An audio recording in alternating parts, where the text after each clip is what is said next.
जंग की आवाम की मुश्किलात कम ना हो सकी, सीवरेज के मसाइल, उबलते हुए गटर, बदबूदार सीवरेज के पानी से भरी हुई गलियां और मोहल्ले मुकीनों के लिए तकलीफ का बायस हर गली मोहल्ले में म्यूनिसिपल कॉर्पोरेशन के अमले की करप्शन, आवाम की चीखों पुकार, डीसी जंग के लिए मसाइल हल करने का मुतालबा।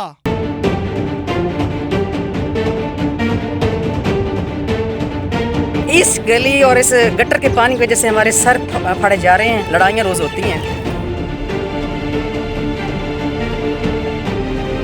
फरजाना बलोच अवाम के इसरार पर मोहल्ला सादकाबाद पहुंच गई। इनके सीवरेज के मसाइल सुनकर फरजाना बलोच ने इनके मसाइल को हर प्लेटफॉर्म पर उजागर करने और इनकी आवाज को बुलंद करने का यकीन दिलाया, जिस पर तनवीर अहमद सरगाना, रियाज इमरान, मंजूर नवाल, अनायत सियाल और मोहल्ला सादकाबाद की आवाम ने Farzana Baloch chairperson Tehreem welfare organisation की मदद का शुक्र अदा किया।